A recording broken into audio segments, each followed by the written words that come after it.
This is Lady Anne, owner of Cape Now Radio and hostess of the Caravan Library of Lore, and I support Tessa. As an experiencer myself, I have filed my own reports with them, and the professionalism and heart they have shown my case goes above and beyond. If you have had experience, I cannot recommend Tessa enough. Hi, this is Ernie Hudson, Winston's Admiral from Ghostbusters. I want to let you know that Brian Stacy, he's created the Experiencer Support Association, TESA. You can check them out at www.tesacan.org. Now, they investigate paranormal, UFO, and provide support to experiencers. You can check them out at, like I said, www.tesacan.org and see for yourself if they're really Ghostbusters. I can tell you this, they are a non-profit organization. Good luck, have fun, and keep it blessed.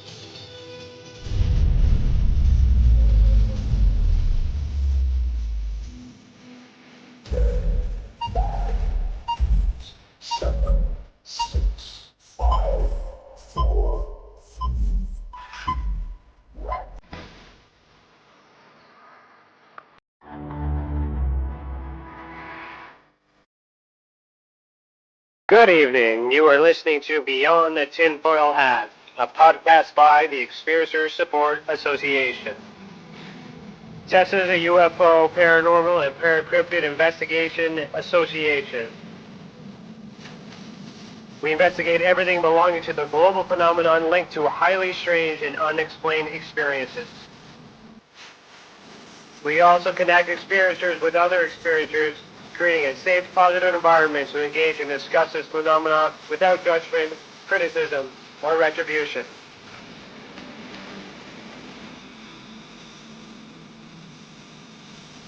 From the land of the white rolling sands, on the southeasterly tip of Georgian Bay, to all of you listening around the world, as we simulcast live on Epiphenomenal Radio, we salute you. If you want to go back and listen to our previous episodes, go to youtube.com/the Experiencer Support Association. Do us a favor and hit that subscribe button and ring that bell to be instantly notified when we are live, not only for these episodes, but every single element Tessa has to offer.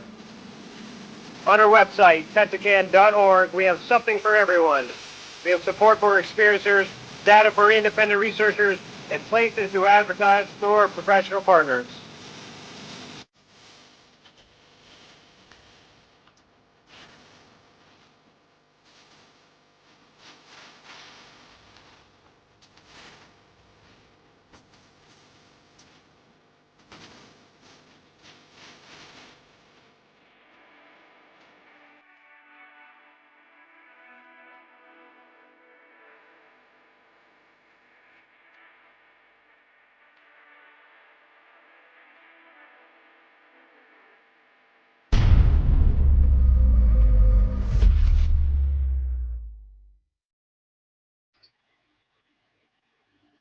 Hello, everybody. Today is Thursday, August the 5th, 2021, and I, Ryan Stacy, am your host this evening. I'm a licensed private investigator, a citizen journalist, and the director of investigations for the Experiencer Support Association. Welcome to the channel, and thank you for joining us this evening. Remember to super chat, click the $ next to your name in the comment box. All donations go back into the mission, and thank you. If you're catching this on the replay, please consider becoming a member and unlock bonus content, including behind the scenes and extended footage on new project developments and investigations. Just click the big blue button. It says join. Yeah, kick it. Yeah. Our guest for season 3, episode 26 is Nathaniel Gillis. Nathaniel Gillis is a religious demonologist and author. After living in a haunted house, Nathaniel spent 20 years researching what it was that he encountered. Nathaniel is the founder of Preternatural. I should have asked you how to say this, man. Epiphenomenal philosophy. I'm going to ask you what that is soon. Nathaniel has sought to redefine the nature of haunting phenomenon, ghosts, and high strangeness. High strangeness, I like that, UFO. He's often quoted for his concept of the demonic. Quote, The reason they are playing by different rules is because they are playing a different game, end quote. Tonight, we will discuss his research of the devil, demons, and unclean spirits with a twist that he believes there could be a connection to the implants found in people who have been abducted by aliens or the soul hunter himself, the Molters. So, Nathaniel, put on your tinfoil hat. How are you doing this evening? Doing good, Ryan. Thank you for having me on. I'm excited to be here. Right on. Yeah. Hello, everybody in the chat room. Okay, so your bio is going to take us all around a rabbit hole here. Yeah, and, right. And as much as I want to dive right into the end, I feel like it's best that let's just separate everything. So let's start with the paranormal, and if we can segue to the UFO, and then let's bring it all together, because as we talked before, like this is gonna go pretty interesting.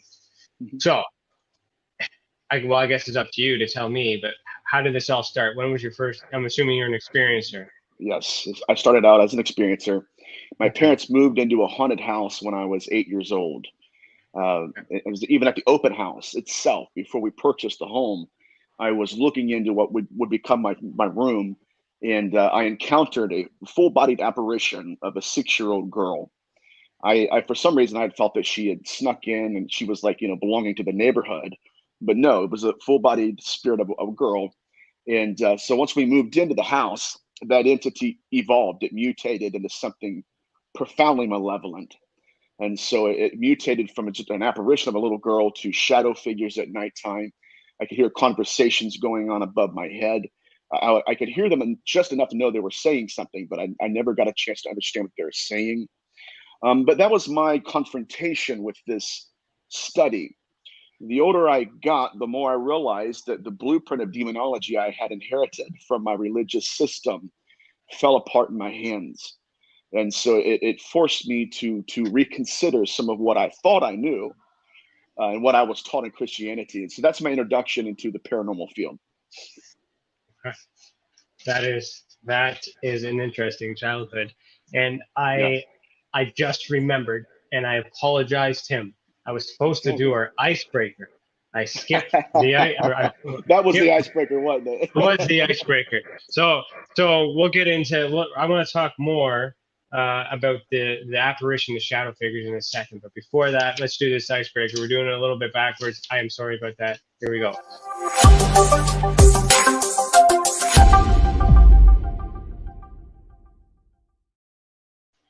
Okay, so for those of you who don't know what the icebreaker is, it's brought to you by Tim, the Demon Guy Morrison. You can find him at the Demon Guy Canada. So what he does is it gives me an icebreaker question, which I was supposed to read first, but I was so excited about that bio that I totally forgot what I was doing. So I'm going to read this for the first time, and we're going to go from there.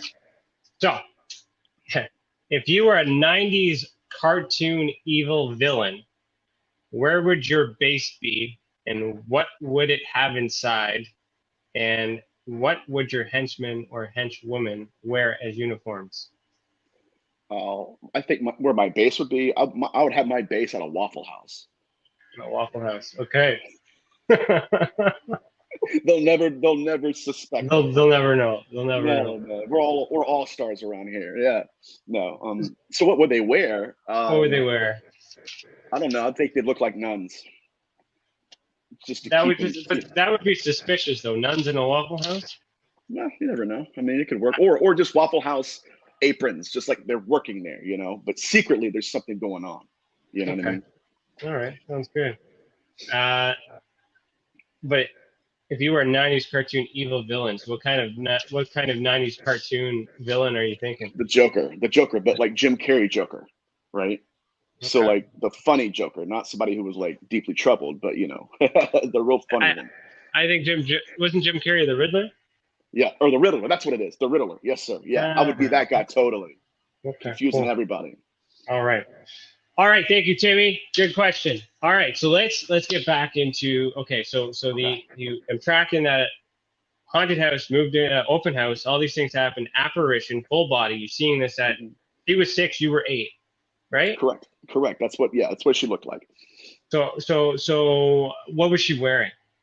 She had a white linen dress on that looked antiquated. It looked to have been made during the turn of the century.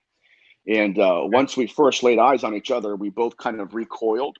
And then she shimmied her body all the way the furthest from me to against the wall, actually. So I'm looking at her and she's up against the wall. I never saw her again.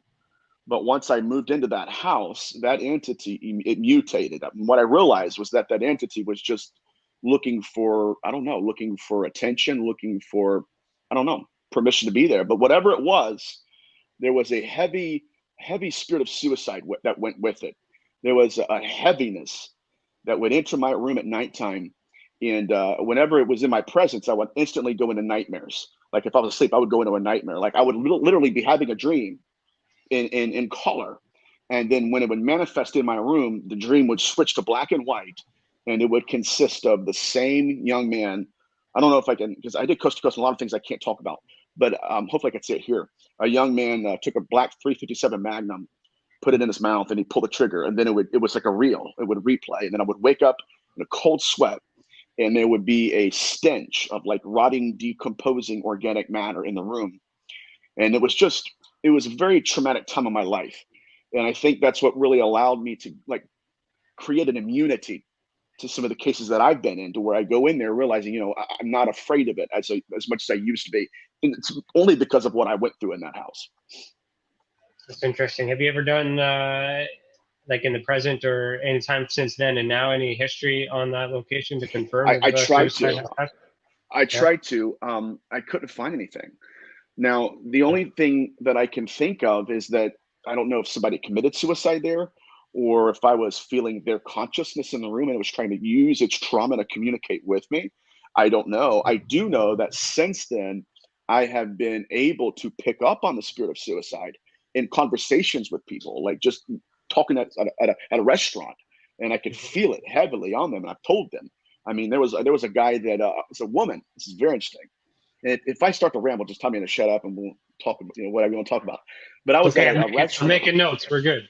Okay, I was at a restaurant, and there was a lady that I had been working with, her mother and herself, just helping them mature spiritually or whatever, and answering questions about the paranormal.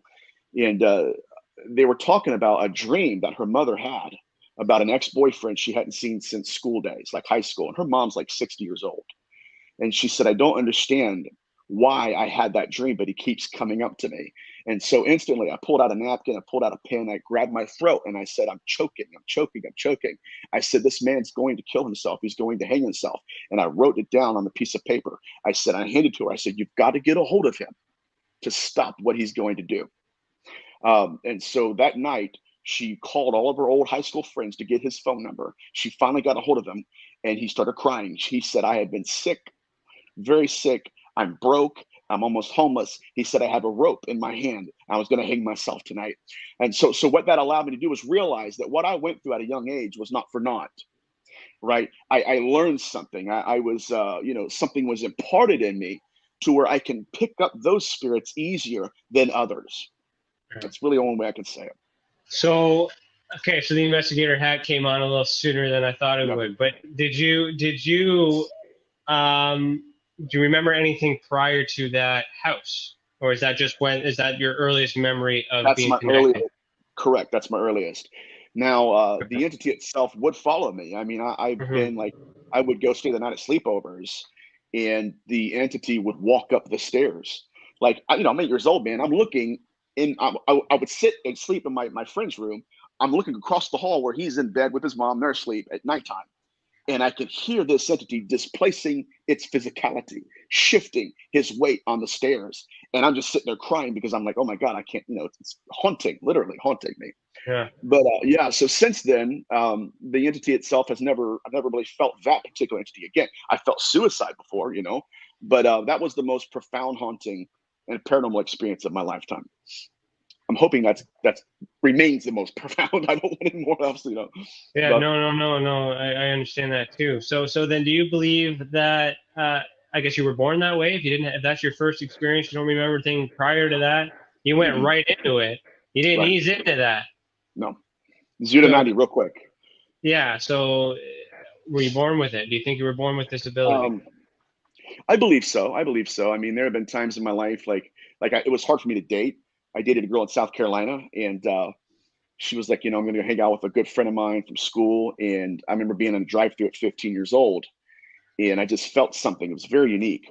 I was here, but my consciousness was watching her get in his car. I could smell her perfume. I could smell his cologne. And I told my dad, I said, Dad, I said, she's cheating on me. She's going to hook up with this guy. And so I ignored her for 3 or 4 days. Finally, she called me and I busted her. I'm like, listen, I know what you did. And she's crying. She goes, I haven't even told my mom yet. I was going to tell you, I'm sorry. So a lot of this it's good, but it's bad. Because when you're around the paranormal to the point where you can pick up things, it's difficult to date. It's difficult. I mean, it's a lonely road sometimes, I should say. Oh, I can understand. We don't make a lot of friends in this business. No, for sure. So well, you're still here, so that's good. So okay, so 8 years old, you're seeing the apparition, nightmares. Did you ever have paralysis when you're sleeping? No, I didn't. No, thankfully, I was free to move about. But whenever I would wake up from that dream, I always remember just thinking this entity's staring right at me, and I just can't see it. Whenever it would crawl into my room, it would just fill every emptiness in my room. I mean, every crevice, every crack, every void, and it would make me feel like the smallest particle in the universe, like I didn't even matter. Like I had no existence compared to it. That's the most powerful haunting I've experienced. And I've done murder cases where they cut up the carpet and we had to get rid of the spirit. But I mean, this was heavy. This was the kind of evil that was almost inhuman in a sense. There was no kind of personality. It had its own morality. And it was very traumatizing as a young person. When I look back at it now, go back in the neighborhood and stuff, I look back and think, you know what?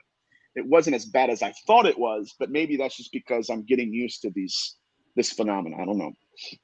Yeah, no, that's interesting. So then at 15, you had what I would think is a remote viewing or astral travel, some sort of astral travel event. Have you ever seen a UFO? No. Actually, I had my very first dream about an abduction, and I'm working on this because it was disturbing to me. Because I've never had anything like that. I've been a researcher that's been independent, researching both aspects of it. But I just this year I had a dream of, I don't know if it was an abduction, but it was quite complex. I'm still trying to understand it. But there have been points in my life where while I'm talking to somebody, I go in and out of myself and I see things. Like there was that murder case that I did. They had contacted me via PMing me on Facebook. I had no idea there was a murder. I had no idea what the context of the situation was, but I was at dinner and I said, why am I walking upstairs to a second floor? And why am I being drawn to a closet? And the lady says, oh my God, she sends me a picture of the closet. She says, I was drawn to that same closet last night. And that allowed me to go into that house, identify the entity. And what's fascinating is once we did the cleansing, the darkness lifted. Like it was almost like somebody slowly turned the light on in the house. 2 months later, I'm sitting in the same seat I was when I got the private message. And the social worker that is working with the 2 minors that committed the murder, the social worker told me, she was like, what are you reading? I'm always reading, man. She's like, what are you reading? I tell her and everything. She said, I've heard of you, but I can't tell you how. I said, what do you mean? She said, I just, blah, blah, blah, blah. She gets into some stuff and she's kind of being dodgy. She said, I've heard you're Nathaniel Gillis. You went to a murder case. You cleansed this house. I said, you've got to tell me how you know me. She said, I am the social worker that's been working with the minors in that murder. She said, the night you did the cleansing, the 13-year-old came to the social worker and said, the entity came to my jail cell and told me, I no longer have authority over you. I've got to leave. I got chills. I don't know why it happened like that, but it blew my mind. And so that was just another instance where it happens without my permission. I can't control it, but it's as if my mind, my consciousness is somewhere else while I'm presently in another area. So that's when you're in your element, I guess. Whenever you've been activated or that ability is being triggered or I guess, Correct. yeah, turned on. So how does your body feel? How do you feel? That's what you're trying to understand. That's probably how you're Yeah, comprehending. But like, how do yeah. you feel in that moment? I feel like I have access to whole truth. I feel like there's nothing that I can't access at that point. I just recently learned how to do it on command. I had a friend of the family that reached out to me because there was an incubus that was tormenting her youngest daughter. And I said, okay, I said, I'm going to go into a trance mode. And I closed my eyes and I felt myself going into a hallway. And I said, I see your daughter. I said, she's got a ring. I said, she's laying, sleeping. I said, I see her ankle socks that are white underneath sticking out of the blanket. And I said, there's a man to my left. He has a mustache. He stinks and he's a smoker. His name's Dan. Who is he? The mom starts crying. She says, that's my deceased ex-husband. I said, okay. I said, I don't know if I said, he is a rapist. And I said, I'm not saying this entity is your ex-husband. I said, but this entity is a rapist. I said, matter of fact, your youngest was recently sexually assaulted. I said, she hasn't told you this yet. Now, usually, guys, this is a career killer. If I'm Yeah. wrong, I'm done. Like, there's no recovering from that. But in that moment, it's like I have access to whole truths, where it's anything that I'm supposed to see, I have access to. And so I told the father, which is the stepfather now, I said, there's going to be a time when your daughter sits down next to you. I said, there's a chair right next. I've never been to their house. I said, there's a chair. It's your chair. It's like a rocking chair. I said, then there's a fireplace. Then there's a couch. And they're like, yes, there is. I said, okay. I said, your wife and your youngest daughter, they're going to sit on the couch. You're going to sit in the chair. And your youngest daughter is going to tell you exactly what happened to her when she was sexually assaulted. I said, and when that entity realizes it no longer has that kind of connection, it no longer has that trauma to manifest in, that authority will leave and it will disappear. 2 weeks later, I get a phone call. Exactly word for word. I got chills. It's crazy, man. It ain't me, right? And I'm not like, there's a lot of people in the field that are egocentric. This ain't me, man. But what I know is that they called me and said word for word. That's exactly what happened. We set her down and said, listen, you know, Jordan Gillis is my middle name. I go by Nathaniel, but do you know Jordan Gillis? And she's like, yeah, okay, this is what he said. Bam, bam, bam, bam, bam. She starts crying. I've been holding it for months now. But yes, I had to go to the doctor. I had to go get a rape kit and all that stuff. So that's how it operates with me. I know it's different for a lot of people, but this was an entity that. Yes. Okay, so she got a rape kit. What was the result of that rape kit? She was raped. She was raped at a college party. The man drug her into a room and assaulted her. But her trauma. See, these incubi spirits will break our women into bridges and walk the length of their trauma into time. And so what I've learned with dealing not just with incubi spirits, but entities that will sexually assault people, there's something psychological going on with that entity. It's not just that they're patriarchal. It's not. Again, it's fascinating to me. But what I started doing is stepping out of myself and learning how to shut these doors by exposing the ways these entities have been manipulating people. How did you learn how to do that? I have no idea. You just knew. You just knew. Yeah. Yes, sir. I just knew. Like I said, whenever I step out of my body, I had access. I could bring things to me. And there's a phenomenon called hive consciousness. Have you heard of that? I haven't. So it's this, when you mentioned you went to trans state consciousness, and just somehow that's just like the ether where everyone just pulls things. Right. I believe that. I mean, I can count on times where I'm pulling information from things that I should know anything about, that I fact checked in the past, and it's like, where is it coming from, right? Just my So it's weird. It's a weird phenomenon. That could be channeling. You could be like you are some sort of beacon by the sounds of it. I'm hearing a lot of familiarities with how you're doing it. You're really involved. So you mentioned you got into your trance mode. So what is that for you? How did you do that? The way I've learned to do it, just by, I don't know, it's a gift, man. I mean, I usually close my eyes, and I project my consciousness, and I grew up in church, so that's how they taught me to do it. But I grew out of that, but the gifting was still there. And so, I close my eyes, I center myself, and it's almost, I start to meditate, and I project my voice, and I start to talk. I start to describe what I see. I don't even have to process it. I don't try to. I'll just, boom, this is what I'm seeing. And I did that in the murder case. I mean, it's a fascinating phenomenon itself, but that's really how I've gained access to that, by tapping into it and focusing on what I'm feeling. Now the way my gifting communicates to me is that I will feel, then I will see, and then I will say. And it's very unique.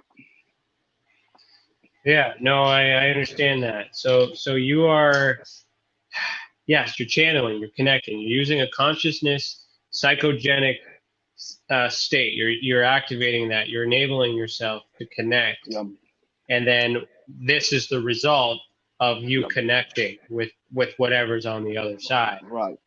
Yep. And you're this was a paranormal conversation, but a lot of the terminologies and things that you're using is also common in the ufology community. Correct. Right. So are you using these terms because you know this already, that they're connected, or were these always the terms that you've used to describe this? No. I had different terms for it back in the day. People would say, "Oh my God, Nathaniel, you're a prophet," or that's how they would say that stuff. And I'm not. I don't claim to be a prophet or anything, but once you're using that gift to a point where people call on you and say, "Hey, listen, what's going on?" and they see real results, like it actually happens. But the terminology was prophetic. That's what they said, And then even when I left church, which I don't attend anymore, that's been like 15, 20 years ago, I grew out of that systematic dogma. But the gifting, whatever it was that I had in my youth, it stayed. So I don't know what it is. Well, that's why I was asking if you had a UFO experience. You said you might have an abduction experience, and you said you're working through it. Are you comfortable? Yeah. Are you comfortable sharing? Yes. Okay. Well, let's get into that then. So I was researching. Obviously, I'm researching both phenomena, linking the incubi phenomenon with the succubus, all that stuff. Well, so one night, I just simply asked them. I said, "I don't know who or what you are." I said, "I know what I believe you are, but I'm like, dude, I want an experience. I don't know how to get an experience. I've had an experience in the paranormal field, but I've never had a real experience or even a sighting in the ufology." So I go to sleep, and I go into a dream that in the dream, I knew I was meant to remember it. I knew while I was in the dream, this is not just a dream. I've had dreams before. Obviously, we all have. I knew this was more of a message. This was a mechanism. This was a language system that I was being introduced to. And in the dream, I was in a basement, and I was with strangers, and I watched this entity just turn its head and look past this wall, just look at us. And when I looked at it, I was like, I was terrified, just horrified. And I watched as the man in front of me just disappeared. And these people in front of me disappearing. And I'm thinking, oh my God, there's only two more of us before it gets to me. I don't know what's going to happen. And I'm pretty sure I'm going to die. Like I thought that I'm going to die when this happens. And when it got to me, I felt the biggest rush I've ever had in my life. It was almost as if they plucked, and I know that's what they do, but they sucked my soul. My consciousness went boom. Next thing I know, I'm in this building, and I see the same people that I just saw in the basement. They're all there. Some of them are lined up, and other people are sitting, and they're working little small puzzles and learning how to operate certain things. There's a human girl there that looks at me, and she's like the moderator. Right. And I'm looking at her, and she goes, "Are you all right?" And I said, "No, I'm not." I said, "I'm horrified. I'm terrified. What is this?" She goes, "You're going to be okay."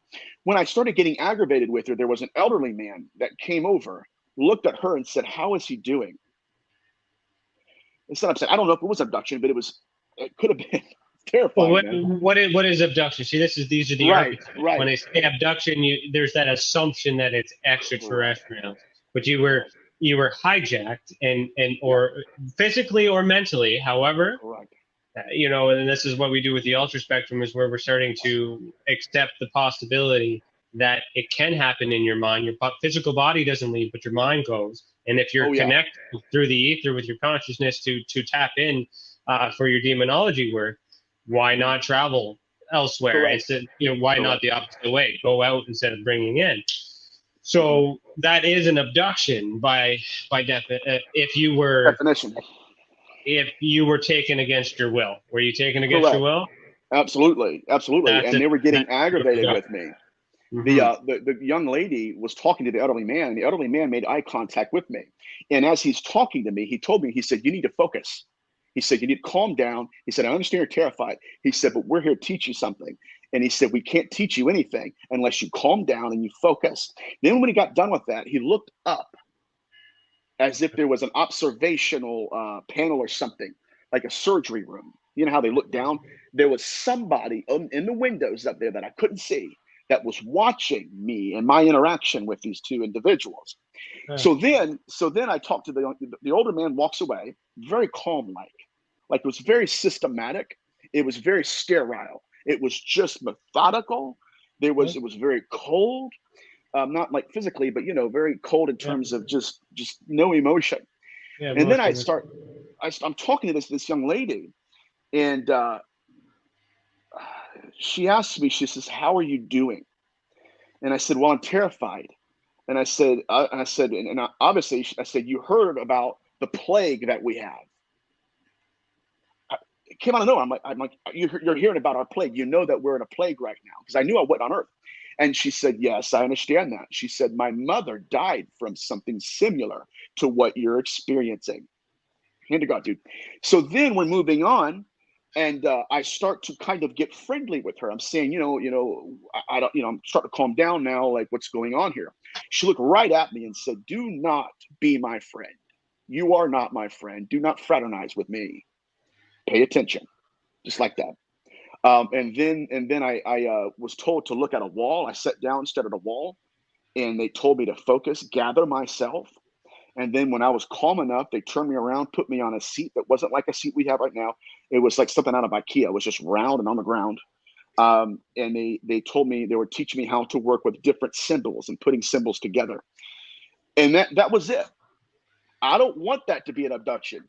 But hold on a second. Can we timeline that? How old were you when this happened? That just happened this year. Okay, hold on. There's an experiencer in the chat. I'm not going to name the name, but oh God, I get chills, man. But if you're listening right now, that sounds very familiar to the case that we investigated for you when you were on board and you were teaching. And I know what those people look like based on her testimony. It's already on her website, and you haven't seen that. So in real time, I know you mentioned a man and a lady, but what, were they humanoid? And if so, humanoid. Yeah. What did they look like? Give me specific details. Color of clothing, hair. The girl that I was talking to was young. She had to have been maybe my age, a little bit older. I'm 32. She was maybe 34, if that, maybe even younger. I mean, but she was very, like I said, systematic. Like, we're not friends. Don't try to be my friend. The older man, I don't know if you can see me, but he walked up like this. He walked up and had his hands behind his back. Yeah. And was just looking as he's walking. He was an older white man.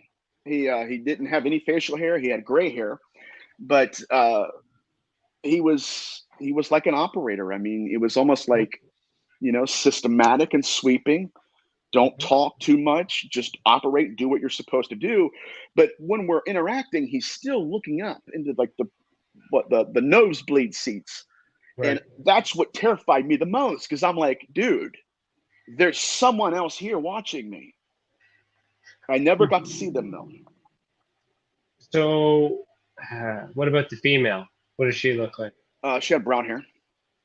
Okay. Long hair, short hair? She had about down to her shoulders. Okay. What color clothing?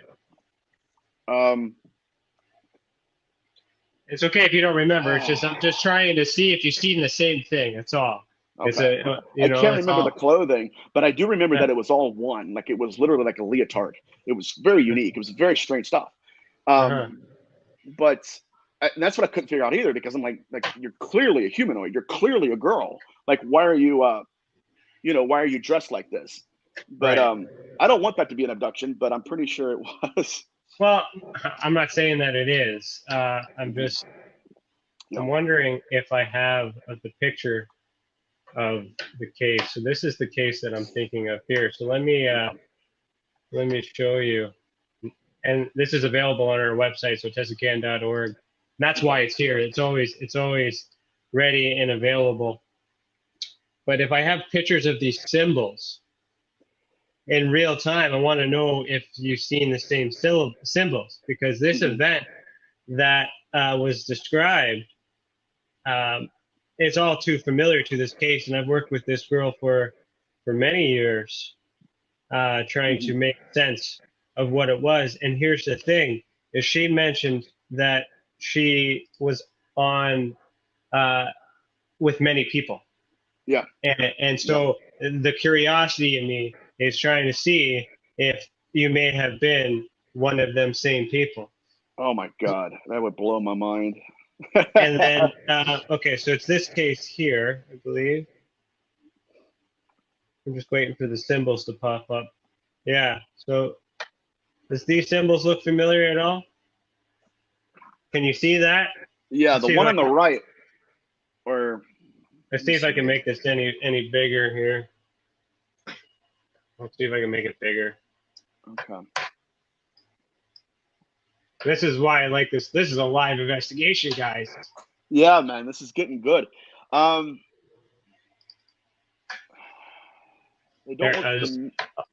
don't look. Oh, there we are. Let's see here. Yeah. Okay. All right. This one right here, the right by the A, that little square, or the triangle. Okay. Now, what they were trying to do is very strange. The symbols themselves were like technology. Like they had me. Okay. One of the things was that they had two symbols put together, like physical symbols, and they were teaching me how to put both of them together, and then I would put them together and I'd put them down and all that stuff. Look at these pictures, man. These drawings are fascinating. So something like that. Yeah. Have you seen this? Have you seen this before? Yeah, that's okay. That's pretty much, yeah. Yeah, that looks a lot like her, but she was very it was so weird because you could tell she wanted to talk. She could have had a great conversation, but it was like she just did she give you a name? No name at all. I wish. So it's quite possible you had a similar experience as this experiencer has. You've seen, possibly you've seen the same race or same species. Something, yeah. This one was given a name by the experiencer. I'm not going to give that to you because I don't. Okay. Do you remember any mazes at all? Any? Oh, no, I don't. No. Okay. And what about, so here's the chair that she had described. Okay. Mine was, they had a table. It was very low. And this, literally, it was like a round chair that just, with no armrest or anything, no back to it, that we all sat on. And, yeah, there were people freaking out during this episode.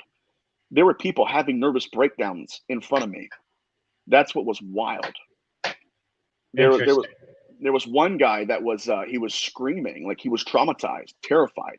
What is this? What are you doing to me? And all that stuff. And so I'm watching it, and I was equally as afraid, but I wasn't as traumatized as he was. Like he was really, really, really going through it at the time. Mm-hmm. So, all right. So Lisa, she did pop up. Hi, Lisa. So Lisa, this is, you guys should connect to each other somehow. Find Nathan, Lisa. Find Nathan. What's your your email? What's your website? Let's go with my email. My email is njgillis. Yeah. @yahoo.com. Okay. njgillis@yahoo.com.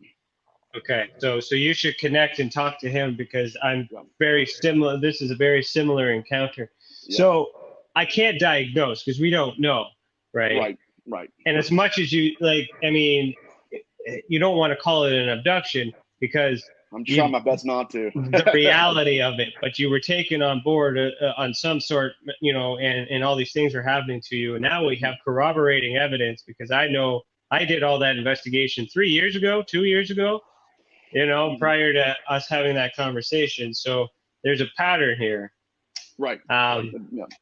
So you're definitely connected. So before we get into like what the science part, the ultraspectrum part, which I think I'll say, if I can, I'll save that for the second half. Okay. You mentioned something earlier. You were afraid to die and thing in that one of those experiences that you were having, and that triggered a memory or an idea. And do you remember, like, if you had a near-death experience at all, especially before the age of 8? When you had this, you were, at a young age, near nothing, no freak accident or something, comas, nothing. No, man.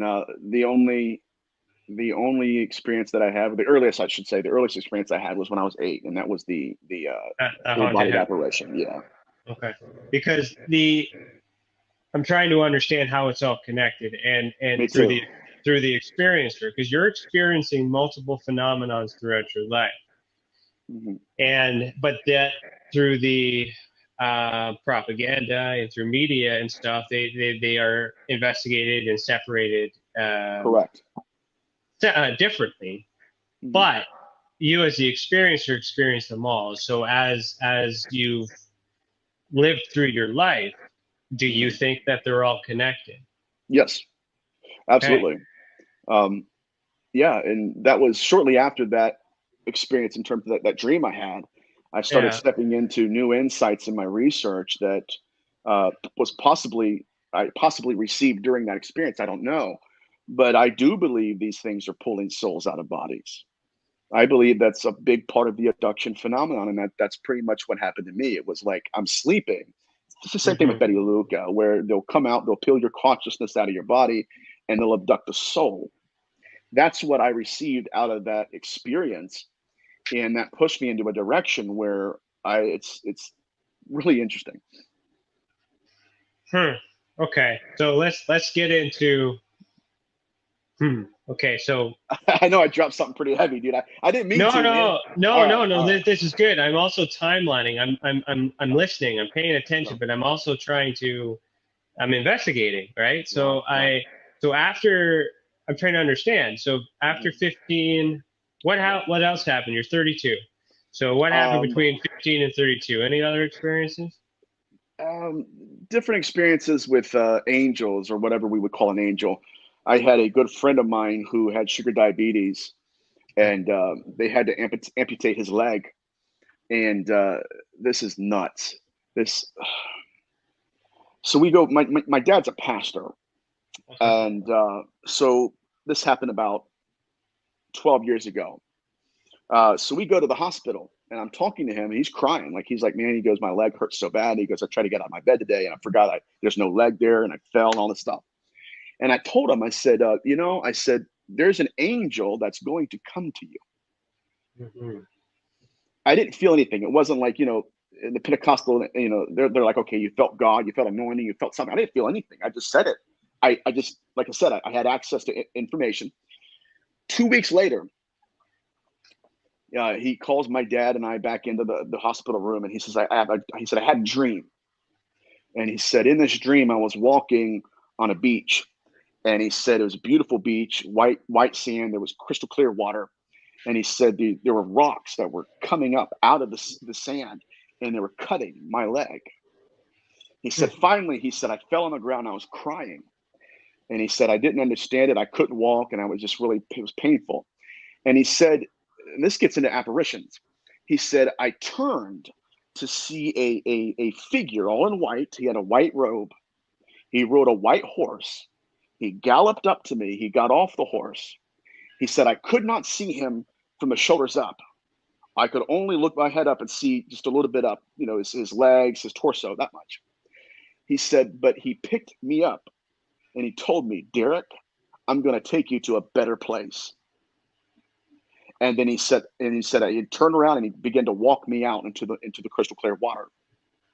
He calls you Derek? Where did Derek come from? No, his name was Derek, the young man. Yeah. Okay. 2 weeks later on the day, we got a phone call that Derek died. Okay. So what does that mean? I don't know, honestly. I'll tell you what it really points to is that this entity was somehow related to the UFO abduction phenomenon. It has everything to do with, right, if you're looking for behavioral patterns and apparitions, I couldn't see. He could only see enough of them. And other than that, he couldn't see anything. It was just, I'm taking you to a better place. What that points to me is that it's survival of consciousness, right? It's very unique.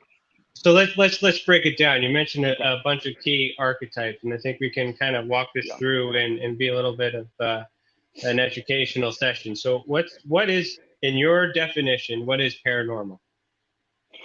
It's future natural.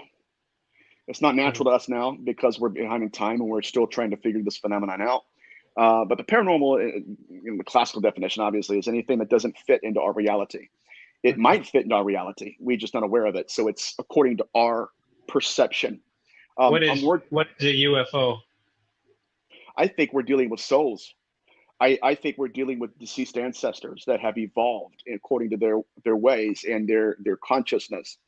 I also believe that, and we're going to get a little bit in my research real quick, that in antiquity, they learned how to merge consciousness with metal. They did that in liturgy. They did that in necromancy. They did that by taking this deceased consciousness of an ancestor, creating an idol out of it, and the consciousness would possess the idol.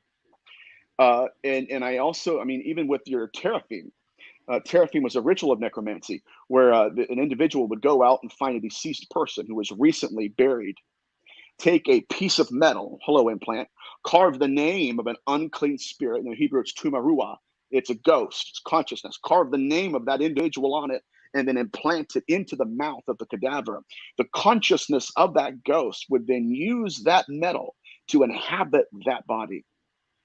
I also believe that's why we have a great percentage of experiencers that when they get onto the craft, they believe the craft itself is alive. I think that's what they've learned to do, and I think that's a lot of times that's what we would consider technology. So that's where the alien implant is connected, because it's alive. So it's alive, right. and that is activating us. Yes. Yeah, your experiencers, a lot of them will say that before the experience actually happens, they'll start seeing through the eyes of the ship coming to them. So there is, and I'm going to say this loosely, but it's not, and I'm not saying in terms of demonic possession, but there is a commandeering of consciousness that occurs.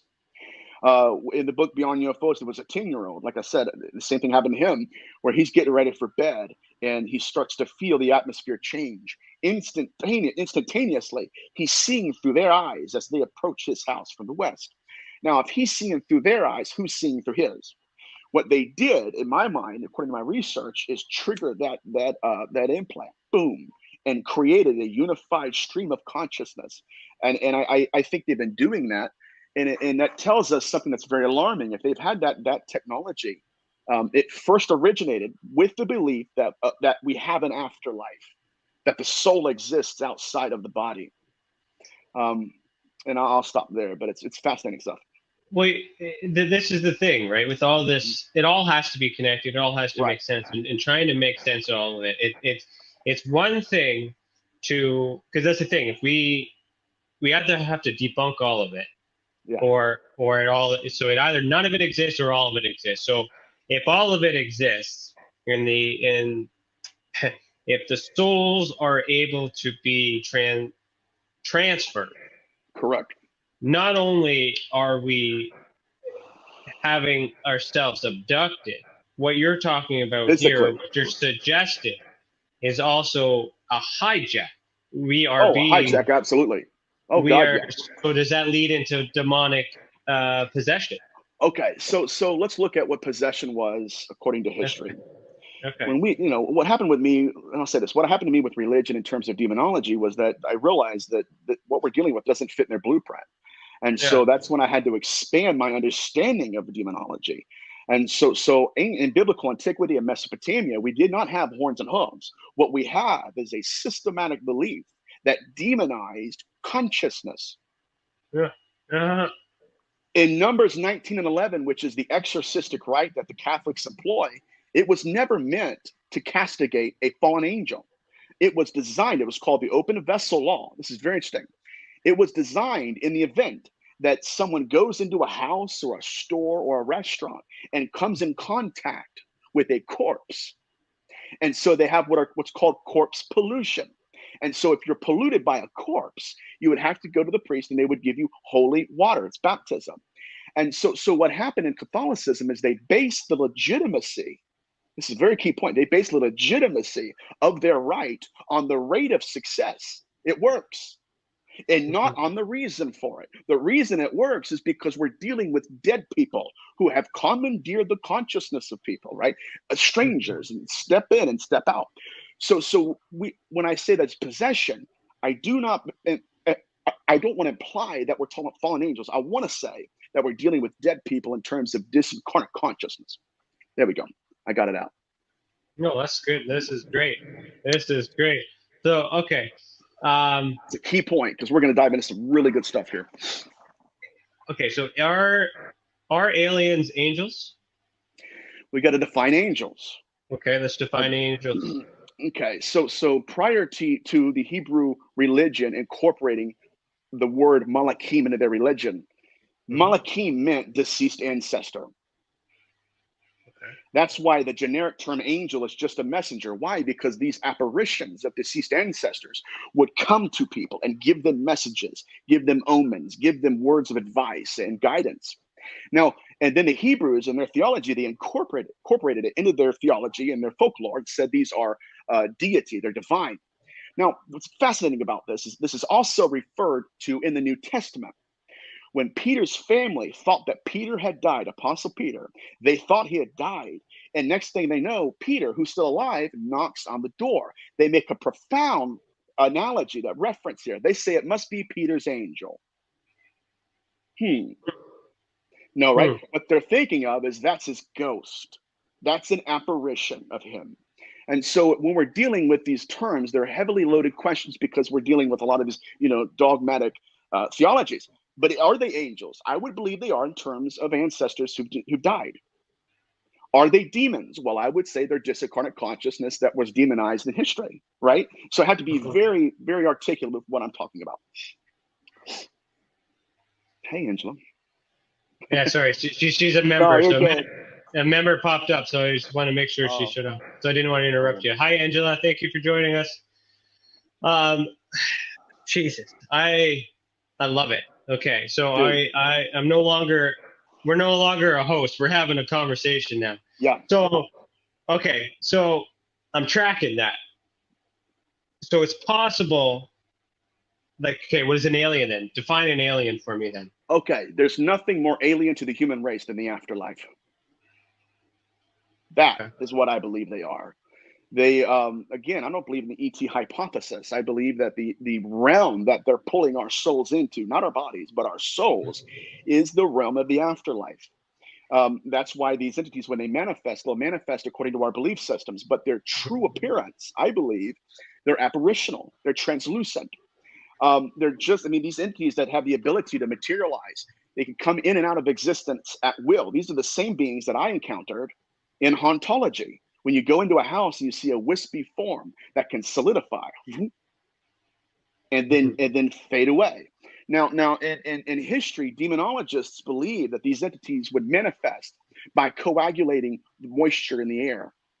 That's how far my field of demonology is behind. These guys are bad dudes back in the day, but that's what they believe. They believe these entities could take the moisture out of the air, put it together, solidify into an image of themselves. So what we need to be looking at again is that even in antiquity, we had consciousness that had no form, no true form. And so then it would inhabit what's called a social skin, the exterior soul. So what we're witnessing and encountering with these abductions, it's both software and hardware. So yeah, see, for me, like there's the extraterrestrial phenomenon that they're not of this planet. Then there's the Right. interdimensional, meaning they're Yes. they're within this, and then the infra, which is like all over the place, dimensional. So it makes sense. Like I don't think it matters where they come from. Right. We're just think hypothesizing. I know. I think what we need to acknowledge is that there's this ability for some higher power or Correct. increased power to be able to connect machine to machine, because we are machines. We are, Right. hardware and software. The software would be the brain, and so the problem that I have is, where's the human element? Is it possible that we are doing this? And where does and how well can the skeptics and the government, let's say, hide behind the mental health aspect? They can gaslight us, but then again, I believe that even ufologists gaslight abductees and experiencers. They really do. They'll say things like these aren't a threat, like these entities aren't a threat. I mean, my God, when they're pulling a soul out of a 10-year-old boy, and it takes that 10-year-old boy 15 years to realize he was sexually traumatized, has to go to a therapist because he's wanting to commit suicide, has no idea why. That's a threat. That's a threat. Now, what we need to realize, guys, is this is very interesting, that they're pulling our souls out of our bodies. Betty Luca, this is fascinating. Is this okay? Yeah. No. Okay. Betty Keep Luca, going. dude. Bob and Betty Luca's case was profound. Thank God for Ray Fowler and all of his work. Bob Luca wakes up in the middle of the night and he leans over to see his wife's soul being peeled out of her body. Now, oh man, this is blowing my mind. I love it. She remembers it.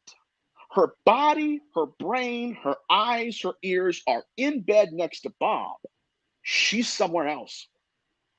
Her mind is thinking without the brain. Her eyes are seeing without her eyes. Her ears are hearing without her ears. Now, here's what it really points to.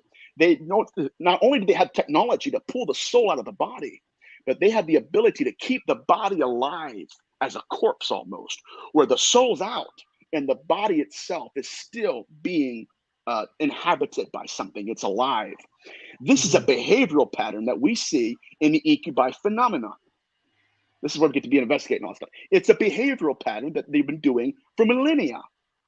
Matter of fact, when you go into the witch era literature in the medieval period, we have cases where the witch would be abducted out of her bed by the demons, right? And then the husband would look over and there would be a duplicate of her laying next to him so that he wouldn't know where his wife was. That's in the medieval period. So they've been doing this stuff for millennia, and we're just now starting to realize that we have a data sample worthy of looking at. So we got to get to commercial break in a few seconds, but I'm going to ask, I'll halt it for a little bit. I'm going to ask the $1 million question, because we can speculate on the how, right? But what's important to me is the why. So this is happening. Why are they doing this? Who cares who it is? Who cares how it happens? I want to know why. Okay, I believe, and we're going to get into the missing fetus syndrome, and we're going to tie it all together next session. But I believe that they're using us to self-replicate their species. They're impregnating women with babies, taking the baby out. I have evidence that they're actually killing the baby to transfer the consciousness from the corpse into a hybrid baby. I went down a very dark path recently in my research because of the stuff we're talking about. Man, I went to Rhode Island for a week. I ate like a king, had to get it out of my system because of the nature of what we're going to talk about in this next session. These are not light and love. I know this is my opinion, but I'll shut up. No, you don't. You're the guest. You talk. Oh no, dude. I always ramble though. I feel like I'm rambling. I'm like crap, But no, you're good. Okay. All right. Yeah. All right. So then let's pause. Okay. So we'll continue. So let me just put on my host hat here again and just get back into this. So we're gonna pause right here, but we'll be back after a message from our professional partners.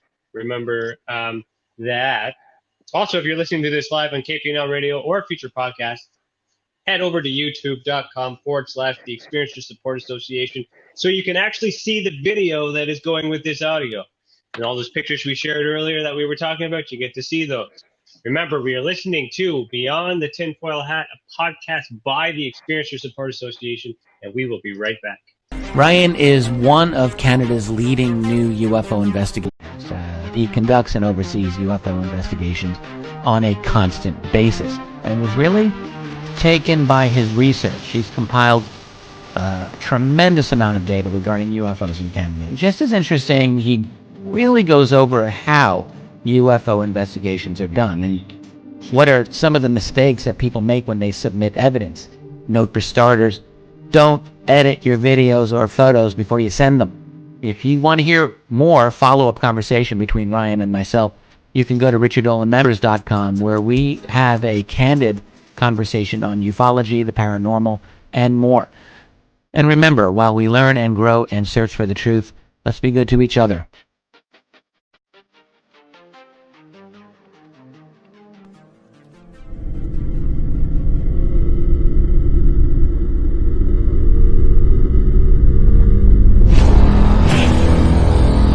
The same thing that draws aliens to our planet is the same thing that draws us to others.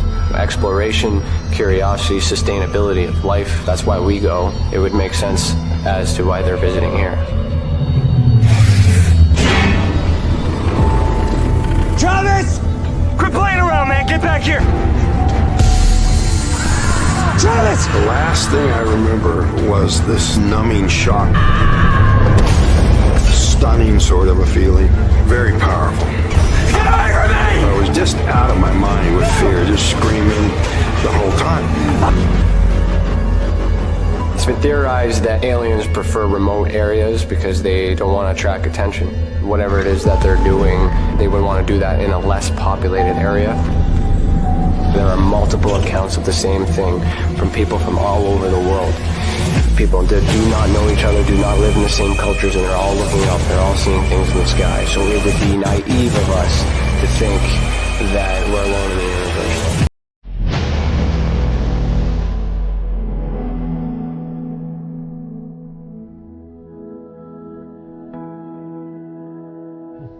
My mission is to assist and help those experiencing this phenomenon in such a way that they're able to continue and live with it, and also in a way that it can be measured, quantified, and reinforced within today's society, so that way it can be accepted and no longer viewed in a negative way.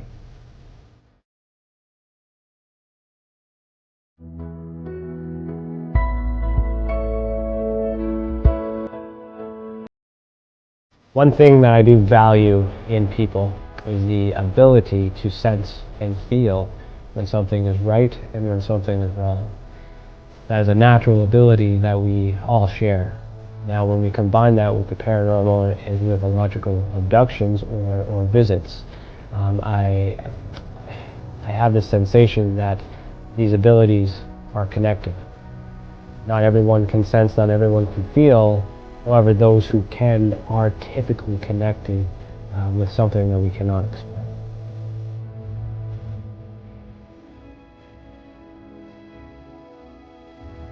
And part of my research, it's not just to investigate the experience, but it's also to understand and study the experiencer, to find out what they have in common with other experiencers, to try to figure out what the actual makeup is in order to be on that spectrum. There's a lot of it happening all over the world, and I do not know of any other study that is focusing on the individuals as people, only the phenomenon. All right, welcome back. You are listening to Beyond the Tinfoil Hat. If you're enjoying this episode so far, please consider becoming a member of our channel or send us a super chat. Your membership will get you bonus content like exclusive videos, and it will help us reach our goal of launching our training center, which is Interstellar, the Academy of Ufology and Paranormal Studies. Also, If you've ever experienced an unexplained event involving the paranormal, UFOs, extraterrestrials, dogman, or any other paracryptid, head over to tessacan.org/reporting system. The more reports we get, the more we will understand the phenomenon and how it affects our people. Let the others be that example that has already reported that proves that we are making a difference. And if it wasn't for these reports, we would not be able to do what we do. And for that, we thank you. All right. That was intense. How was that? How was your break? I loved it, man. I loved it, brother. We're going to get into some very, very creepy stuff. And I'm having a blast, man. I'm having a blast. Cool, man. No, you're excited. You're informed. You're getting me all hyped up. I'm loving this. Yeah, So before we get into that, I just want to shout out to Angela, because you're the only member in tonight. So thank you so much for joining us. And hello everybody else. Lisa, Moonlight, I've seen you guys up there. KPNL Radio. We do have some comment directed towards you, Nathaniel. So I'll read that out loud from. Well, it's okay. Say I do be sweating says. And I'll read this out for our audio listeners later. So while this is so true, I have done a lot of research into the marine spirit because of my work in human trafficking. This is so true. And she continues to say, or he or she, the marine spirit can overtake and keep a human alive when they are taken and transported. It's terrifying. Yeah. Awesome stuff, Nathaniel. Really eye-opening. And thank you. Scarborough Sasquatch Station says, interesting stuff, folks. So perfect. Everybody's having a great time. Good. So I'm going to leave this to you because you keep saying we're going to get into it. We're going to get into it. Oh, and I'm not quite confident in that we're going to get into. Like, I think you're thinking of something else different than what I am. That's fine. I'm going to let you lead this one. So where are we going? What's next? So in antiquity, we experienced these creatures as soul hunters. That's what they were known as. Okay. Yahweh, the God of the Bible, in Ezekiel 13, he describes their behavioral pattern. And according to history, we didn't know that. We had experiences, but we thought we were dealing with horns and hooves. We didn't realize we're dealing with what we're dealing with now. But soul hunters in Ezekiel 13, Yahweh says that there are those that hunt the souls of men to make them fly. And he says that this is a serious issue because these entities were abducting not just the bodies, but they would induce their victims into a sleep state. Hello, UFO abduction. And then they would pull their soul out of their body. Now, in this passage, Yahweh mentions something that has always grieved me deeply. He describes what I call the currency of consciousness.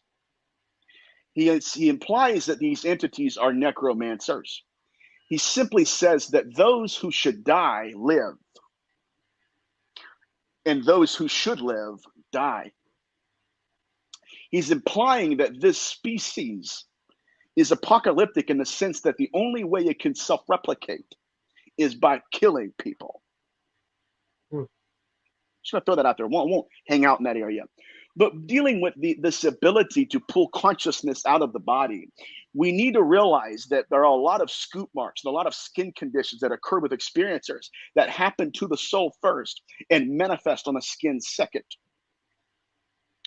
I had a gentleman that listened to one of my shows I did last year, and he reached out to me because I was dealing with scarifications and how these incubi spirits would carve symbols underneath the eyelids of their victims and stuff. And he got a hold of me and he's like, man, he goes, what you're describing sounds like what my father went through. I said, okay, tell me about your father. He said, my father was a renowned remote viewer. And he's sending me pictures of his father's chest. This is unbelievable. He said, my father would do his sessions, and he would go downstairs after a session and he would give just different readings to celebrities and politicians locally. And he said there was one night when my father did his thing, it's the same routine. He said, but next thing I know, he said, my father is stumbling down the stairs. He's pale, white as a ghost. He's inconsolable, and he's holding his chest. His father has a coronary. He has a heart attack. When they get him to the hospital, they got his blood pressure down, his temperature all out. They got him fixed up with happy pills. He asks his dad, he said, Dad, what happened to you? He said, son, he said, I went into my trance and I encountered my guides. He said, but when I got to where I was, it was a ship. There were entities that they flanked me right and left. I realized very quickly that I'm not supposed to be where I was. These were other entities than my guides. He said, when they realized that I knew I was in the wrong place, they changed their appearances, their apparitions to what they really look like. He said, next thing I know, I'm slammed back in my body. And he said, I'm looking at my chest, and they're carving religious amulets into his chest. Okay, they're playing by different rules because they're playing a different game here. Now, let's talk about their amulets. They were interreligious. So forget demonology. We ain't got anything on these entities, because what they did is different than what we're doing as humans, at least embodied. He had Egyptian hieroglyphs that covered his chest. He had the Jewish Star of David, and he had the cross. Now, what concerns me is this. Usually a demonologist, it doesn't matter which religion. If you're a Muslim, you're not going to go into a haunted house and use a Jewish star because you're not interreligious, right? They're using their religious amulets against us in a way that we don't understand yet. I'll move even deeper. When his soul got back into his body, he began to manifest symbols on his chest. Now, in terms of researching and being a profiler, we would know that as a behavioral pattern, something that does, it's a thematic element that it links all of these different manifestations. Betty Luca, when her soul got back into her body, Bob said her body began to demonstrate skin conditions. That's two behavioral patterns. The third one that we need to look back at is the ancient belief of leprosy. See, I grew up in Christianity. I always read the Bible. Oh my God, there's, the leper and all this stuff. I didn't realize until I got into the rabbinic documents that their version of leprosy is what we are considering UFO abduction phenomenon. Their version of leprosy began as a spiritual condition first. It wasn't Hansen's disease. It was a spiritual condition first. And then once you have it on your soul, it manifests on the body. And then they would have to go and get cleansed. So put that aside. What are we thinking here? We're thinking that the soul is not as incorporeal as we once thought it was. They're abducting the soul to do something to it. And then once the soul gets back into the body, it starts manifesting whatever happened to it. Ian Stevenson's work. Ian Stevenson's work with past lives, the death wounds that individuals have, 6-year-olds who say, I remember getting killed. Why? I got shot in the neck or something. And what happened to the body happened to the soul. What happened to the soul happened to the body. And so now they're in a new body, but it manifests on the skin. So we as researchers need to realize that they have a very unhealthy, perhaps, a damning and alarming ability, interest even, to hunt our souls out of our bodies. And that's terrifying to me. But why? Like why? Like, so they're harvesting us. We're needed. It's energy. It must be a food source. It has to be some sort of whatever these entities. Entity is a proper term, I believe, or for these beings, whether they're physical or spiritual. Spiritual applies to faith. So like the material or non-material, I guess. I don't know what, they're doing something. Their consciousness, they're aware. Right. There has to be a need, and these wards or sigils, I guess, right? These amulets, as you've mentioned before, are they cursing or are they protecting? Like as an effect. So like if you were to ingest poison, or something that you're allergic to, just say you're allergic to penicillin, and then you go and break into hives. So your body internally, and then externally your body's reacting. Correct. So in I totally lost my train of thought, but I guess our bodies have to be able to withstand what's happening to the soul. And what's coming to mind to me, and I don't want to, it's the only way I can explain it, and I don't want to use it as an example, but it's the only thing I can think of, is Supernatural. Right. The show, they really display the grace, right? When the grace is removed, and they accept it, letting the demons in and out, and how it affects the meat suits and all that other stuff. That's the only way that I can really understand what's happening here. So are these sigils or these wards that are happening to the body in this experience, as well as you described in other experiences, in your opinion, is this the body reacting positively or negatively? Because we also have the immune system to fight against Correct. The same type of virus or disease or whatever we want to call it. Right, right. So, I guess the question is, were their amulets defensive or offensive? Were they trying to ward off other spirits? Were they trying to protect that man? I don't believe so at all. Again, Did they even know what it did? They just made it because of how they were taught. Where did they learn the right. behavior? Exactly. That's a profound question, my friend. Do you Right? have an Because answer for they're that? operating. Whatever they're doing, it transcends the microcosm of religion. Yeah. I mean, like I said, it's interreligious, right? And this Hmm. gets back to hauntology. We're playing with half a deck of cards here, guys. We're really not, like, we haven't evolved in terms of the phenomenon, because both fields, ufology and demonology, has been so separated. It's saddening, but I mean, let's look at the way they're playing the game. Okay, you had Carmen Snedeker in the Haunting of Connecticut, Haunting in Connecticut. She takes over a former mortuary. She said that there was the spirit in the house. It was very evil, but the spirit in the house was unable to go into one room in the house because that room had a cross on the door frame, so the entity couldn't move in there. And she thought, you know what? Thank God, right? I'm protected. 2 days later, she gets up. That crucifix is gone, Hmm. and that entity's in the room. So they're not playing by the rules that we're giving them to play by. They're eclipsing them altogether. Altogether.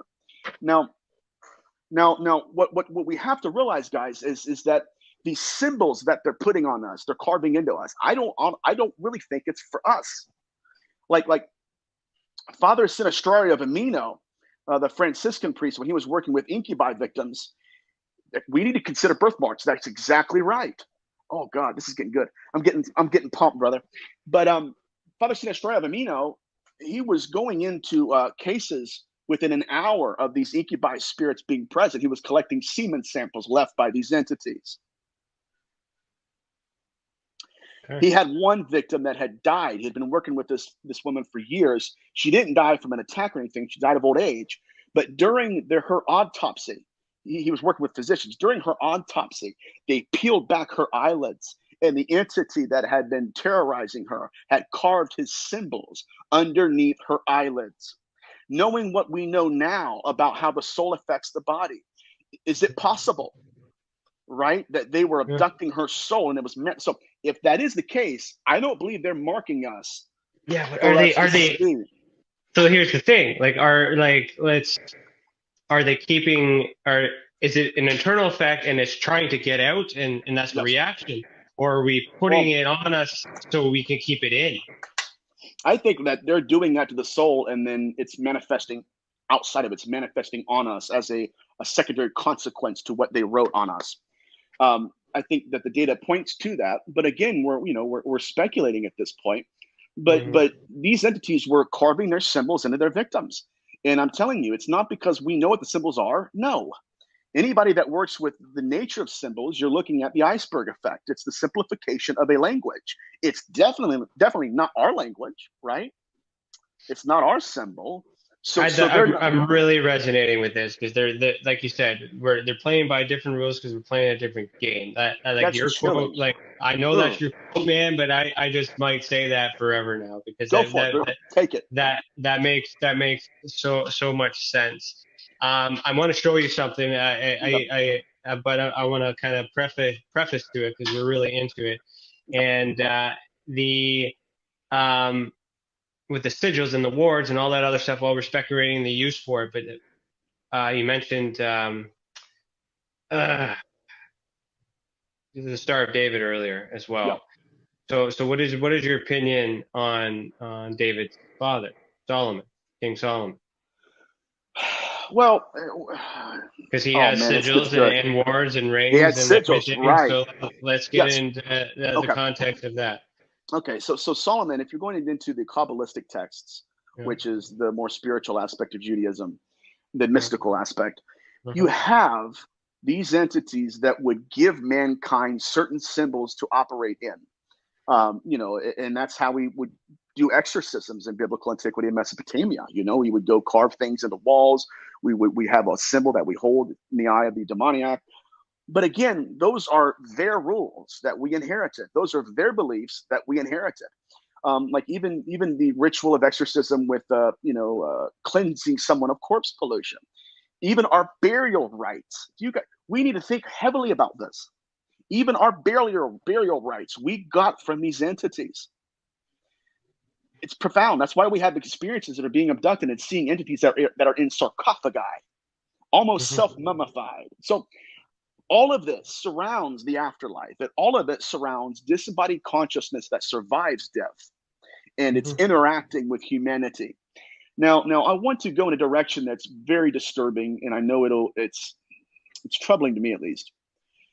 The language and the verbiage that Yahweh uses in Ezekiel 13 implies that what we would consider death, they consider soul trapping. So it's not just I'm peeling the soul out of the body, they were collecting souls, right, harvesting them. Right. Now, if we're going in that direction, we need to start thinking about abductees in a different way.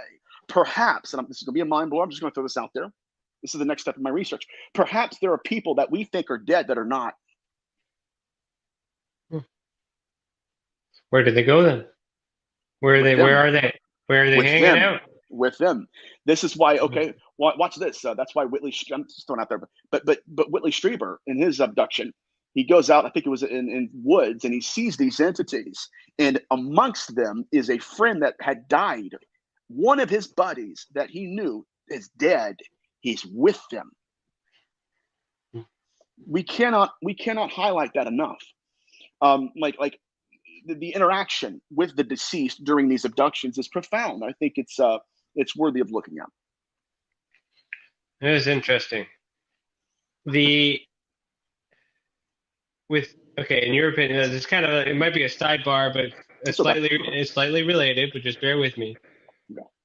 In your opinion, Freemasonry, in connection with what we're talking about in King Solomon, is that positive or negative? I don't know. Whenever I think about that, I think of Crowley. I think of his rituals and his Kabbalistic, his rituals and liturgies. I think of him.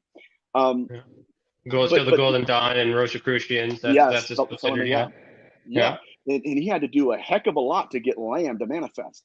And when Lamb did, right, Lamb had his own morality.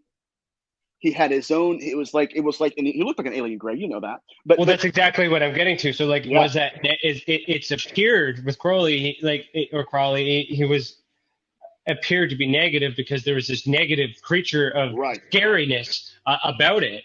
But what people aren't really recognizing or realizing through those ancient Hermetic rituals, Freemasonry, and all that other stuff, is there was teachings that allowed that man to manifest and create that event.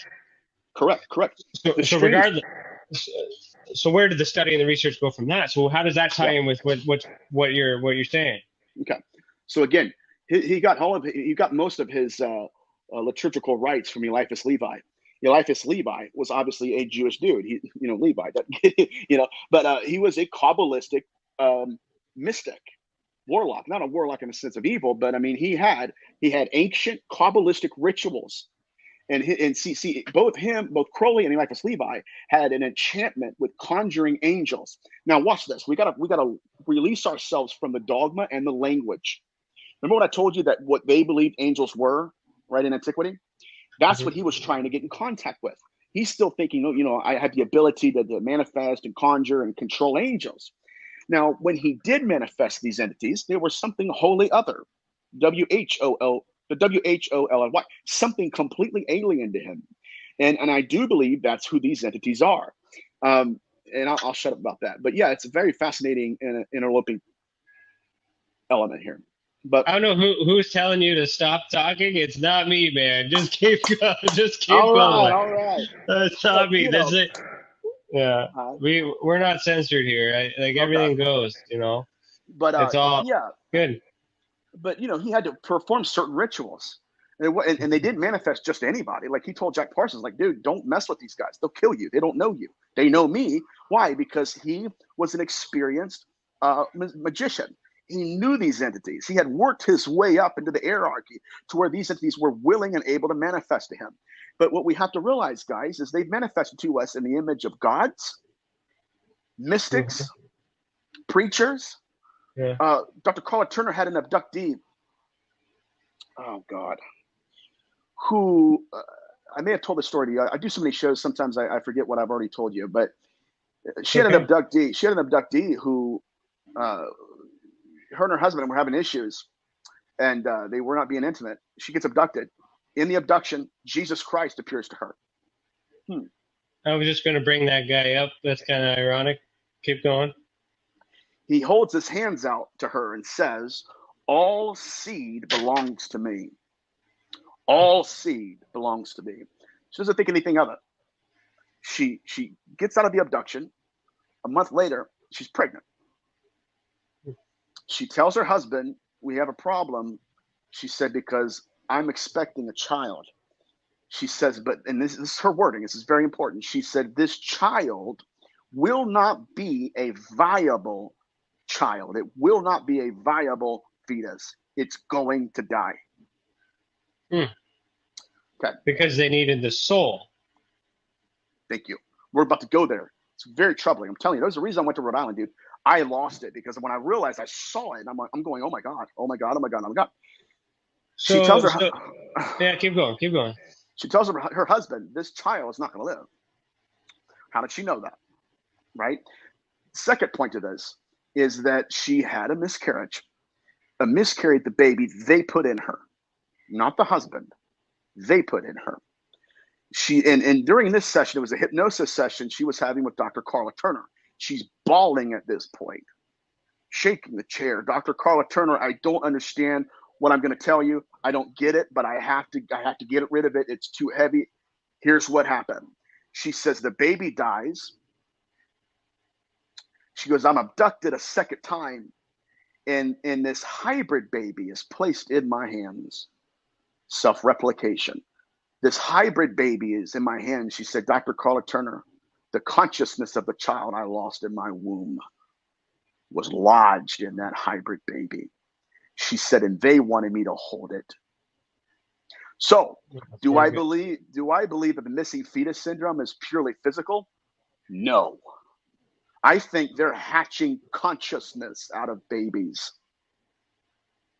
But then it's troubling.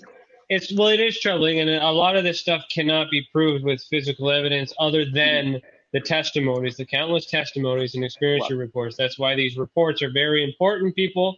You guys are talking about experiences. Getting it on paper is very important because I can help. We want to prove this definitively. It all helps. But like the why, it's the why. I'm trying to understand the freaking why. Why this person? Why that? So what are they doing? Okay, so they use us. They use us to self-replicate to the physical body to replicate themselves, to take the soul. Dude, do they take the soul and the baby lives? Is it possible that we could have? Is that? I don't want to be. I know.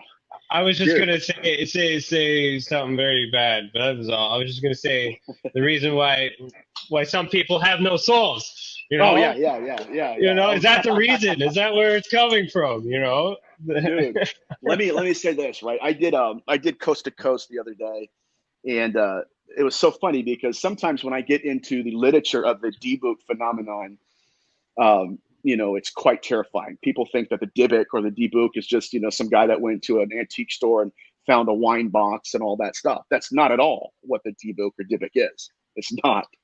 The Dybbuk is a behavioral pattern within history that we start to see what they've been doing all along. What was happening is that just like the UFO abduction phenomenon, we would have women that are asleep at night. They would be in a dream. They would have the dream that they had intercourse with a former lover or their husband, right? And I've worked with women all across the world that have had this happen to them. So this is fascinating. But in the 16th century, these women would go into a sleep state. They would have intercourse with this entity. And the next day, the consciousness of the entity they had intercourse with had possessed them. Huh. Oh my God, this gets wild. So that possession phenomena, it evolved in the 16th century again. It mutated into not just the entity possessing the woman they had intercourse with, but impregnating the woman they had intercourse with. Now, we have cases, documented cases, where these individuals would go to the Kabbalistic exorcist and they had a baby in their womb. The entity that they had intercourse with had impregnated him with himself. And so your exorcists had a profound question. Is this woman possessed by, or is she pregnant with this entity? So they see possession as a form of pregnancy.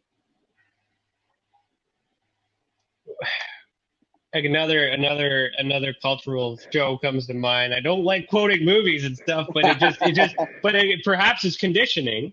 But what about the symbolic symbiotic element of the Goa'uld in Stargate? Mm-hmm. Like that's what that kind of reminds me of, is the host. Yes. The host. And that's why I call them Molters. Okay. They're Molters. You spent a lot of time, you spent a lot of research, and you believe in this so wholeheartedly and passionately. Yep. And I'm tracking it. So how do we prove it? Prove it in terms of what? Like on paper, let's go document? Yeah, definitively. Remove the speculation, confirm the jig is up. We know what you're doing. We know you know. Well, they're making sure that we're relying on memory here. Yeah. Period. Memory. And what's sad is we don't know if the memories we do remember are ours or theirs. Yeah. So let me say this: in the 16th century, like I don't know if I told you this or not, but we had witches that were going to these sabbats and having intercourse with demons. But the interface that these entities were operating in, it would fuzz up, it would fog up, it would, and for a fleeting moment, these women would look around and realize these are not demons. They were having intercourse with metallic rods. Okay. Yeah. They were hot. Some of them were hot. Some of them were icy cold. But in their mind, these entities had told them a lie about this abduction. You know, these are corpses or dead people or aliens even, right? Or Jesus. That's what they've been doing all along. But when these women realized, oh my God, this is not what I think is going on, it was some kind of medical device that they were having intercourse with that was pulling them up. Yes, it's the UFO abduction phenomenon. But so you're saying that the mind is altered so that way the individual is seeing something else. Yes. While like the fuck's sakes, the Matrix. Come on, Dude, it's bad. Yeah, we are screwed, bro. And I'm not being a pessimist. I'm just saying. Not only do they have the ability to do that, I was working with a girl in India, and she was talking to me about this incubus that has been literally grooming her. And I say that loosely, but literally that's what it is doing. It's trying to manipulate her. But it's manifested to her in the image of every lover she's had.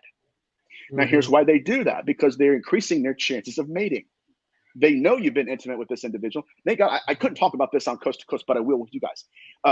They increase the possibility, the probability of having intercourse with you, knowing that you've already had intercourse with the image, right? And so what they'll do is they'll manifest in the image of a husband and then have intercourse. Now, why is this a profound narrative here? Because in the Apocrypha of John, it mentions Genesis 6. So I know a lot of researchers like, L.A. Marcin, all these guys are very focused on the hybrid program and the Nephilim and all that stuff. Let's take a different look at it. In Genesis 6, it says these entities that we're talking about. Yes, it does enter the baby. We're going to talk about that right now. This is fascinating. In Genesis 6, it says that these entities manifested to women in the image of their husbands. It's the UFO abduction phenomenon. And then the Apocrypha of John, it's an extra biblical writing. It gives commentary on what this Genesis 6 story is really telling us. Okay? In the Apocrypha of John, it says that these entities waited until the husband was either dead or he was at work or he's at, watching a game at the sports bar. He was gone. But they manifested as the husband to the wife. Again, you had intercourse with that husband, you're going to obviously, it increases the possibility of you having intercourse with the entity. So it interfaces with the female victim in the image of someone they found intercourse with. So watch this. During the act, at the moment of conception, according to history, they stared into the eyes of the female victim and reversed their apparition. Okay. It's very important we understand that, because it gives us insight into what they're trying to do, their self-replication process. This is mind control. This is mind control. It is, dude. I can't say it right now, but this is bad. So at the moment of conception, they will take the seed they harvested. Usually it was from a deceased person, or and then they'll implant it in the womb. Then they stared into the eyes of the victim and reversed their apparition. Now, I did not understand what game they were playing when they were doing that. It's a behavioral pattern, but why?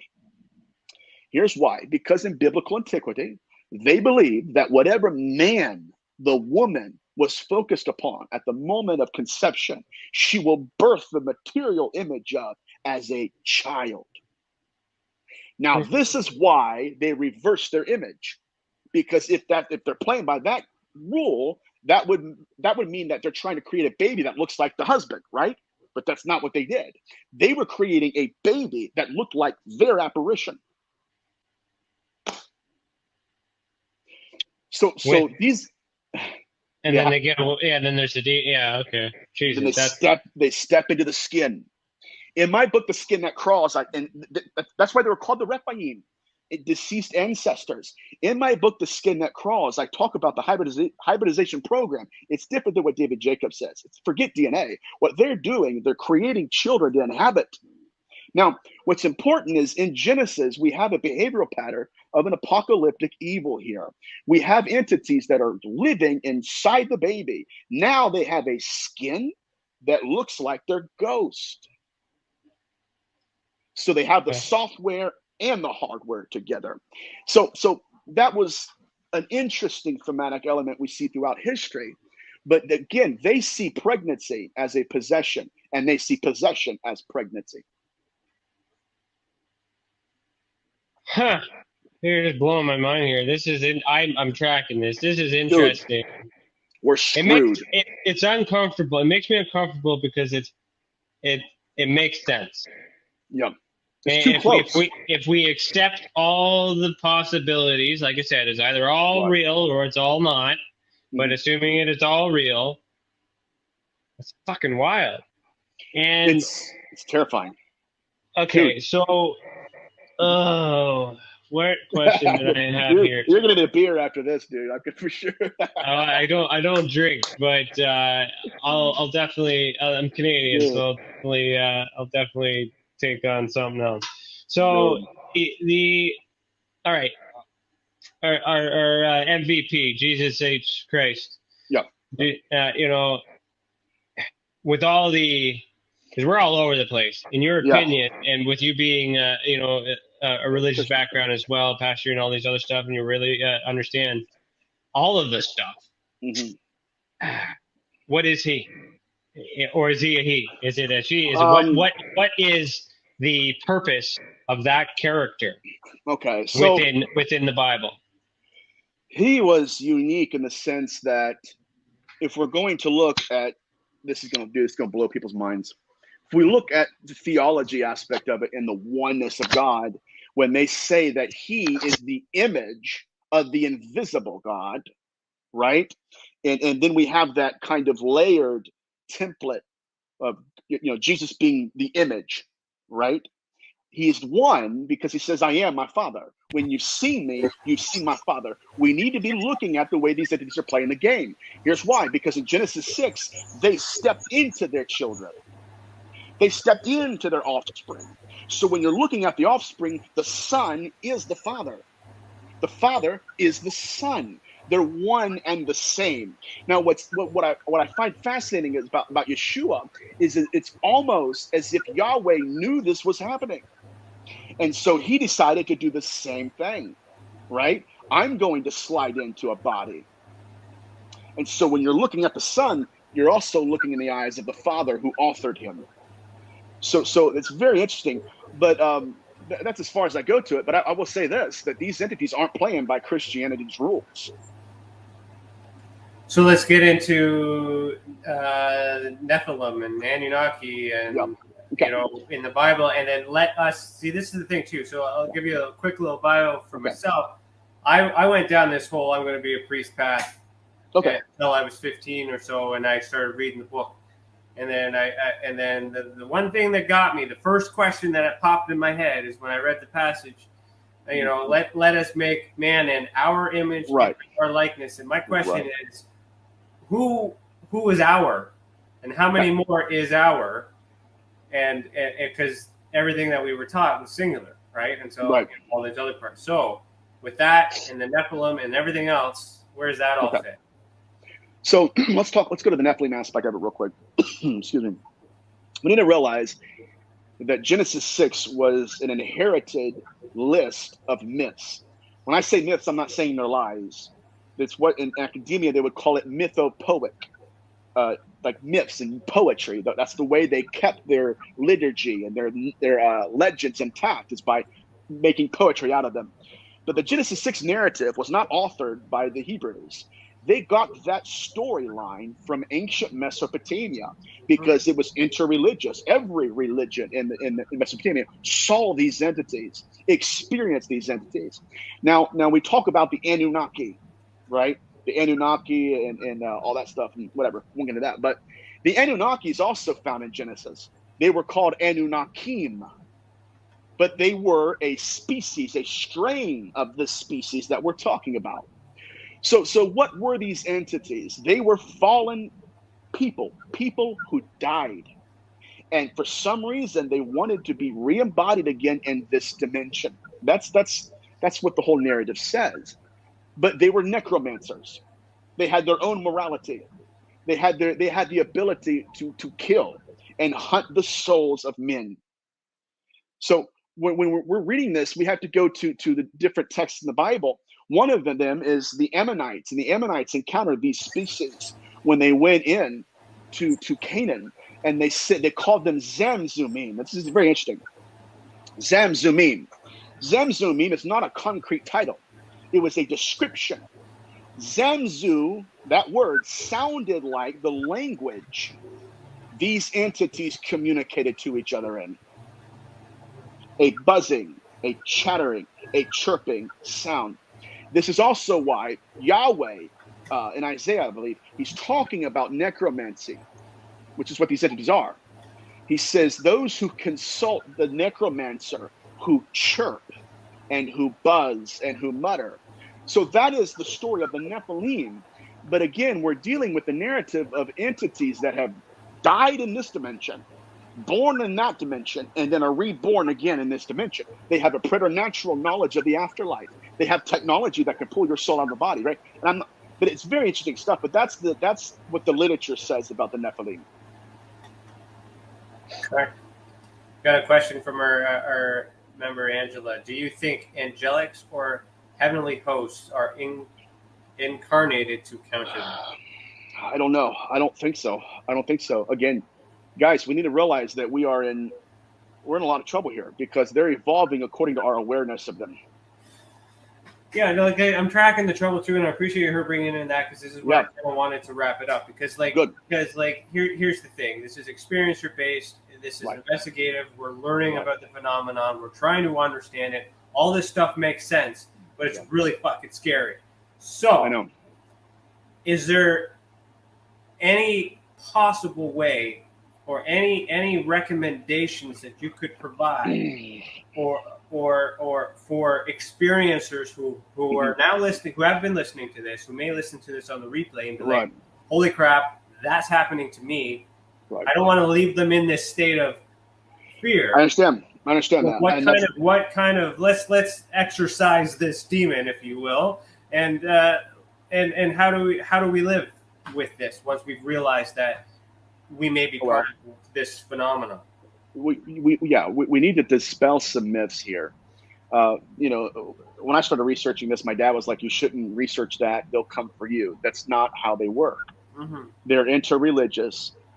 They go after virgins. They don't care. Like, it's according to their morality. The problem is this, is that we don't know what works. And when we do know what works, we don't know why, because it's inconsistent across the board.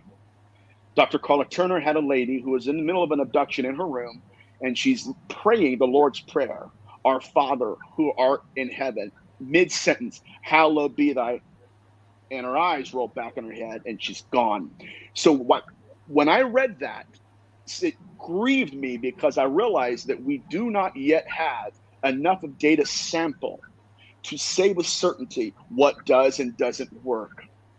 What we know is that for some reason they're operating with a license, they're operating with a permissive will, and that's the most disturbing aspect of it. Now, I want to say that you can call on Jesus or call on anybody and the abduction will stop, but it's inconsistent right now.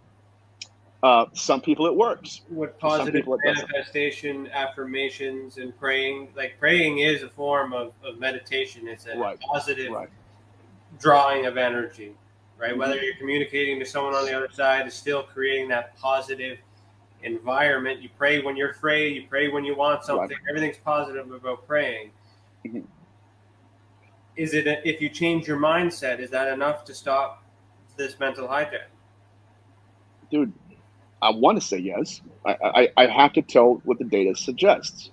I mean, whatever rules that we thought we were playing by, they're making it a point, making it a point, like emphatic point, that we don't play by those rules.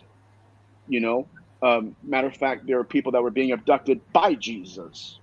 Not real Jesus, but by Jesus. And people who would say, you know what, in the name of Jesus. And then they would say, okay, here's Jesus. Jesus would come out of the shadows. Hi, how are you? I'm Jesus. Right? So we need to like figure this out because let's dive in even deeper. But what's happening there is that it's manifesting, profiling the person, and it's manifesting into, instead of Jesus, to say someone really likes cats. You know, it manifests into a cat, and the cat will lead them down the alleyway, and then all of a sudden it gets scooped up and no one can see them. But they're more likely to follow something that's familiar and positive than them in their true form. So that is like expert level manipulated oh my God. The abducted phenomenon. Yeah, it's Jim Jones. Here, drink the Kool-Aid, right? Drink the Kool-Aid. Where does the government, we got 10 minutes here, 12 minutes, where does the government play in all this? Do they know? Or are they trying to control it? Are they part of it? Are they trying to help us? Like, somebody has to know, because government came from religions and all that other stuff. It all formed in evolution. And the truth is passed down. Mm-hmm. Well, again, I will say this, man. I know that I talked to Steve Merrill one time. Steve Merrill told me that he said that he was working with the British government, and the British government told him that their official position was that these are demonic, right? Again, that's what we did the whole show, trying to understand what the definition of demons were, right? We have to make it plain before we start thinking their horns and hooves. But you can't go to war with these entities, because if they have technology to pull your soul out of your body, you're literally talking about somebody who's in a fighter plane 1 second and then gone. Like just gone. So I mean, we're dealing with entities that can fly 70,000 feet above the nuclear silo and switch codes on us. Yeah. So we're being invaded by the impossible here. And how do you discern this from mental health? How can you be so sure? Like, does this create mental health problems? Does this? Obviously, I can see where. Oh, Angela, thank you so much for that sticker. Thank you. I can see where the mental health and trauma and PTSD can be developed after. Oh my God! And I can, like, this makes it really hard. It just makes it really hard because the academic side, so the ufology, the UFO community, in my opinion, are the people that don't understand faith and consciousness. They don't. They're materialists, right? The paranormal people, which is us, we understand it, we get it, but we just can't prove it because it's not material. But it logically, all this stuff makes sense if we connect it, including them. Yep. But their defense would be like they're mentally ill. Yeah, they gaslight us. Exactly. So we have a challenge here. But oh my God. If we're able to prove this, regardless if we're able to prove it, we fight for that. How do we win this? How do we win this war? How do we live in this life? How do we? It's mind numbing, dude. I promise you. When I really started to grasp the literature here, starting to look at control though. I mean, like, do I have control of this hijack? There we go, dude. The data sample says again, we got to start thinking in terms of a threat. I mean, if China had the ability to take your wife, force her to have intercourse with a stranger down the street without your permission, without even her knowing it, and 10 years later she remembers it. Yeah. That's the biggest kind of threat we've ever known. So that's the technology. They have the ability to do so. And demonic is a term to describe the negative. Right. Consciousness. Positive. So could the same thing not just happen and a positive result come out of it? I don't know. I've looked at that too. Information like from prophets. You say you're not a prophet, but if you're receiving this information in such the same way and you're doing a positive thing with it, that's the technology. Yes, it is. Who are the good guys? I don't know. I will say this, and this is very cool too. There has to be some kind of a war of consciousness going on, because there's a reason why they're at a distance from us. It's not like they're abducting everybody at once.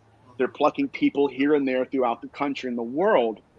But but again, every time I think about that and think, man, there's something positive to this. There's not really, if you get down to it. Like, there's people that say, you know what? I was healed in my abduction. Okay, fine. Did he teach you how to heal others? No. Did he teach you how he healed you? No. So it's not as if they're trying to heal humanity. They're not giving us any kind. No, they have the ability to, but they're not. So these entities have they have stacked their deck. And what we have now are two schools of thought. We have your materialists, who are your scientific people, who are parapsychologists. These are the people that will sit there and measure the dimensions of a chessboard without telling you the rules of the game. Yeah. We need to know the rules of the game. Forget how big the chessboard is. That's not going to save me. We need to know what the heck is going on. We also need to know what happens at the end of the game, because that determines how we play it. If we don't know what the end result is, we could be playing the game wrong. Exactly right. Oh, God, yeah. And they know rules that we don't, right? And so they're manipulating everything. Well, this totally makes sense. So I'm gonna show you something. You won the lottery here. I don't show this to everybody, but so what do you see when you see this? When we're taking consideration everything that we've discussed tonight. Oh, that looks to me something very ritualistic. You've got symbols. It looks like a form of technology, but that technology would be something that would be ancient. Keep going.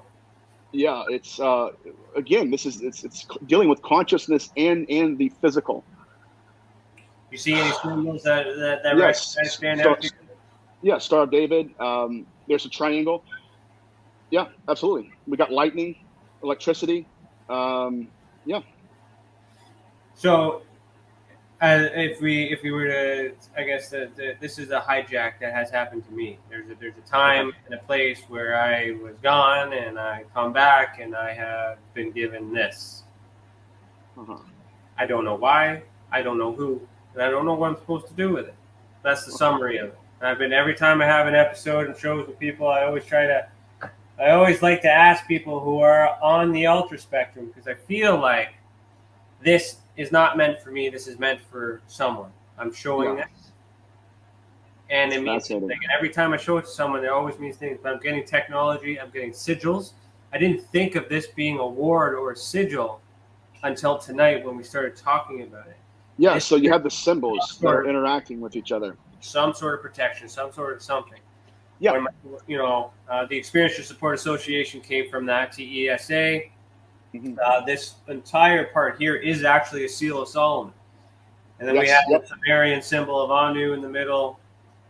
These are the 7 liberal arts of science. these black ones here, and these are the 5 elements, including spirit. Yeah, they're giving. So you know, when I talk about, that's why I'm getting heated up here by asking those questions. Like, at what point do I get to say no to angel radio? And is that positive or is that a negative thing? And if you know what so right. I don't like the fact that it's that we don't have control of it. I'm speaking from experience. I'm speaking on behalf of the experiences, and we're in a freaking rabbit hole here. Yep, and they're playing by different rules because they're playing a different game, and we're still groping in the darkness, hoping that our eyes adjust to where we can at least see what's in front of us. Definitely. And he says round 2 next time, more please. So maybe we can bring you on again, because I do feel like round 2, because like before we actually end it, one thing I wanted to ask you is specifically about what I mentioned before in your bio, the preternatural Epiphenomenal philosophy. Am I saying that word right? Yeah, you got it. What is that? And let's talk about that, and then we'll carry that conversation to the end. Maybe we'll go over time a little bit here. Okay. So there's a difference between phenomenon and epiphenomenon. Phenomenon is when something happens. Epiphenomenon is when something happens because something happened before. It's the secondary consequence of an event. It's not the event. It's a secondary consequence of the event. In my research and going and doing these investigations and hauntings and stuff, I realized that many investigators are recording the epiphenomenon and saying, that's the haunting. See, that's the haunting. They're not recording the actual phenomenon itself. Imagine this. A man steps into a pool of water and he displaces it. So you're feeling the wake. We're measuring the wake, but we're not measuring the man. Yeah. So the problem that both fields have right now is that we have no idea if we're recording the entity or if we're recording the wake that is happening because it's here. So, we're trying to figure out, is this really who I'm recording, or am I just feeling the waves off of this? Because, that really gets back to, let me say this, that philosophy originated in my youth when I was encountering this entity, and I was asking myself, am I feeling fear because that's what this is? It wants me to feel fear. Or am I feeling fear just because I don't understand it? Does that make sense? Yeah. So that's what it's about, trying to decipher what we're recording and not just lumping it all together and saying, hey, this is what it is. Yeah, so like the investigative part for us, the Experience Support Association, as the Director of Investigations, the ultra spectrum concept is, in the classification system, is for me to try to determine whether or not the experiencer is experiencing exactly what they think they've experienced. Right. We're not negating the fact that the event has happened. Right. We're in no position to say it happened or it didn't happen. We're just trying to make sure that what you think happened is what really happened. And then by doing that, we learn a little bit more about the phenomenon. But what we're also doing is we're studying the people.